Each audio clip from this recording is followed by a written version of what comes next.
whenever I found you on the computer years ago, I said, there's a woman who truly loves herself. And I saw that in you. And with all that you had been through and everything, I thought, you know, that's what I want. You know, she's been through so much and she loves herself. Wow. And now that we have been working together? Oh gosh, my life has transformed. I mean, I'm not really where I want to be.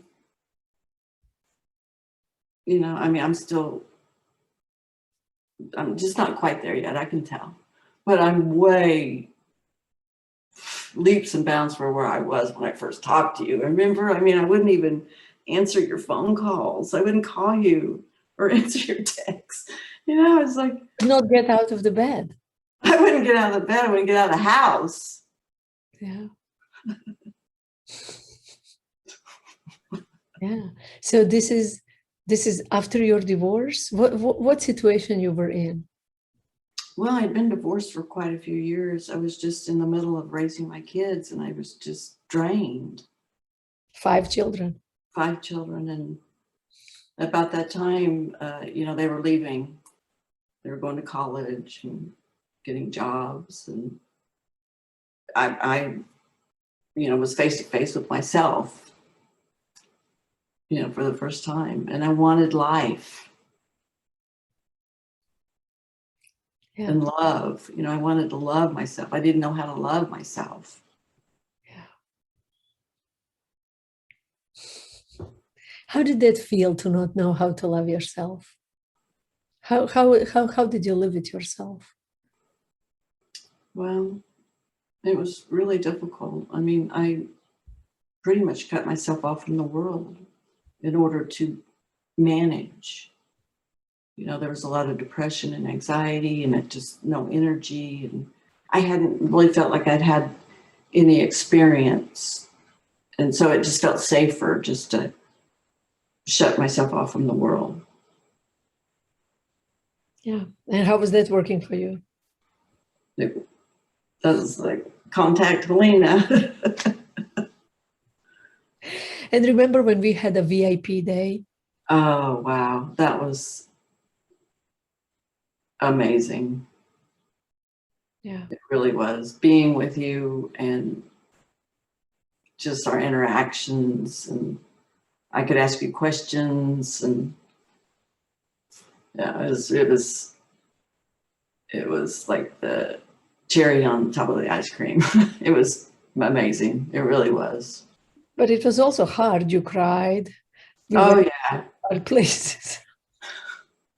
It was hard. Mm. It was, but it was so nurturing, and you know, I grew a lot from that. Mm. Yeah. I'm really. And there was no judgment, you know, you just accepted me where I was. Yeah. Yes. And the more I accepted you where you were, the further from that spot you became.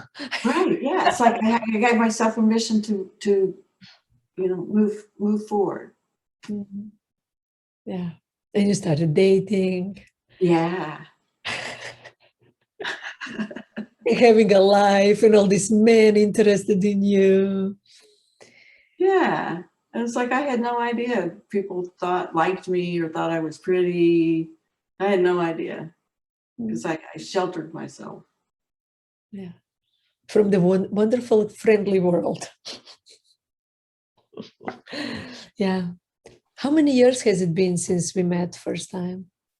I think it's probably been about 7. Mm. Wow. And how long were you checking me out on the YouTube? At least a year. Because I thought she cannot be authentic, you know. Yeah. Why not? But you were, because you were just so happy. And you loved yourself. I mean, that reflected, you know, in your YouTube videos. And I don't think I was on Facebook at that time, but it just reflected, you know, I could see it. And you cared about people. I do. Thank you for seeing that in me. So if somebody is maybe wondering if they should work with me or not, or they are sitting on a fence, what would you tell them? Stop it. Get off the fence. Calling you was the best thing I ever did in my whole entire life. And I remember you called me, I think it was on my birthday, the first time I talked to you. And then you sent me a postcard after we talked.